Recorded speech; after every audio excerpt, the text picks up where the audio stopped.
ክርስትና በጣም ቀላል የሆነበት በጣም ከዓለም ጋር የተቀላቀለበት ዝም ብሎ መውጣትና መግባት የሆነበት የህይወት ጥራት እጅግ በጣም የጎደለበት ሐዋርያቱ ከዚህ በፊት የነበሩ የእምነት አባቶች ሁሉ ካለፉበት የተለየ የምቾት ጎዳና ይዞ የሚገኝበት ዘመን ቢኖር ይህ ዘመን እንደሆነ አስባለሁ። ነገር ግን ጌታችን ኢየሱስ ክርስቶስ በሉቃስ ወንጌል ምዕራፍ 14 ላይ ከቁጥር 25 ጀምሮ ባለው ክፍል ውስጥ ሲናገር እንዲህ ብሎ ይናገራል። ብዙ ህዝብ ከእርሱ ጋር ይሄዱ ነበር፣ ይከተሉት ነበር። ዘወር ብሎም እንዲህ አላቸው፣ ማንም ወደ እኔ የሚመጣ ቢኖር አባቱንና እናቱን ሚስቱንም ልጆቹንም ወንድሞቹንም እህቶቹንም የራሱን ሕይወትስ እንኳ ሳይቀር ባይጠላ ደቀ መዝሙሬ ሊሆን አይችልም። ማንም መስቀሉን ተሸክሞ በኋላ የማይመጣ ደቀ መዝሙሬ ሊሆን አይችልም ብሎ ይናገራል ማለት ነው።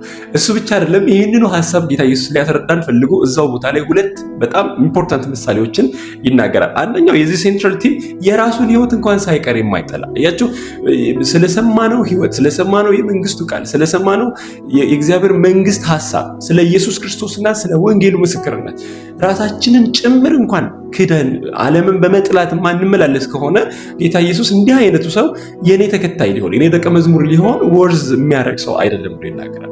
እዚህ ቦታ ላይ እንደነገርኳችሁ ሁለት ምሳሌዎችን ያስቀምጣል። አንደኛው ከእናንተ ግንብ ሊሰራ የሚወድ ለመደምደሚያ የሚበቃ ያለው እንደሆነ አስቀድሞ ተቀምጦ ኪሳራውን የማይቆጥር ማን ነው ብሎ ይናገራል። ስለዚህ አንድ መንገድን አንድ ጉዞን ከመጀመራችን በፊት ለዛ ጉዞ የሚከፈለውን ዋጋ፣ ለዛ ጉዞ መሄድ ያለብንን ርቀት፣ ርዝበት ይሄ ሰውዬ ልክ ቤት ለመስራት ጀምሮ ነገር ግን ያንን ቤት ለማስጨረስ የሚችል አቅም እንዳለው ቀድሞ የማይሰራ ማለት ያለ በለዚያ ግን ጀምሮ ነበር አልጨረሰም ብለው ይስቁበታል ብሎ እዚሁ ቦታ ላይ ጌታ ኢየሱስ ያሳየናል ማለት ነው። ስለዚህ ሰምተናል፣ ተቀብለናል፣ ብዙ ዋጋ ከፍለናል። ከዚህ በፊት የቀረውን መንገድ ለመሄድና ኢየሩሳሌም ለመድረስ አሁንም መስቀሉን ዕለት ዕለት በመሸከም የሚከፈለውን ዋጋ በመክፈል ጌታ ኢየሱስ ላይ አይኖቻችንን ትኩር አድርገን በማስቀመጥ መከተልን ያስፈልገናል ማለት ነው። ሁለተኛው ሌላ ንጉስ በጦርነት ሊጋጠም የሚሄድ ከሁለት እልፍ ጋር የሚመጣበትን በአንድ እልፍ ሊገናኝ የሚችል እንደሆነ አስቀድሞ ተቀምጦ የማያስብ ንጉስ ማን ነው ብሎ ይናገራል ማለት ነው።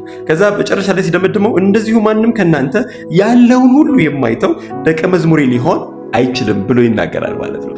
ይሄ ንጉስ ያለው አንድ ጦር ነው። ነገር ግን የሚመጣው ከሱ በኋላ የሚመጣው ከሱ በተቃራኒ የሚመጣው ንጉስ ከሱ የበለጠ ሁለትና ከዛ በላይ የሆነ ጦር እንዳለው በዛ ጦርነት ሊሸነፍ ወይ ላይሸነፍ እንደሚችል ማሸነፍ መቻሉን ቀድሞ ሳያውቅ የሚሄድ ማን ነው ብሎ ነው የሚናገረው።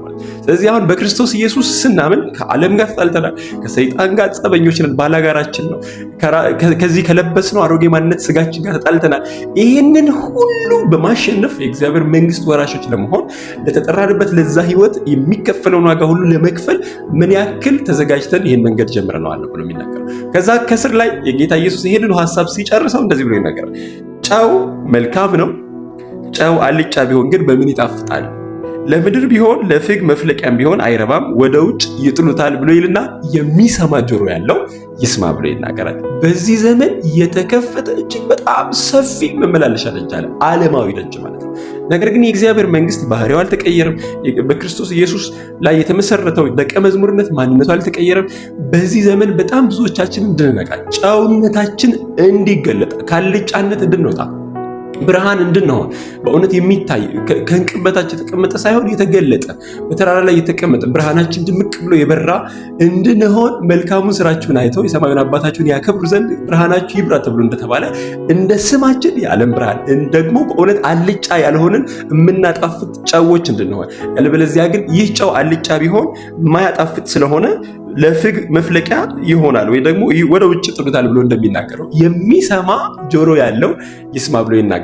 ዛሬም እምነታችንን እንድንፈትሽ፣ አካሄዳችንን እንድንመለከት፣ ከዓለም ተቀላቅለን ቢሆን ከዓለም እንድንለይ፣ ከጓደኞቻችን አላስፈላጊ ከሆኑ ጓደኞች፣ ጨለማ ከሆነ ህብረት እንድንለይ፣ በእውነት ከዲያብሎስ የትኛውም ሐሳብ ጋር በፍጹም እንዳንስማማ በጣም አሳስባቸዋለሁ። እግዚአብሔር ይባርክ።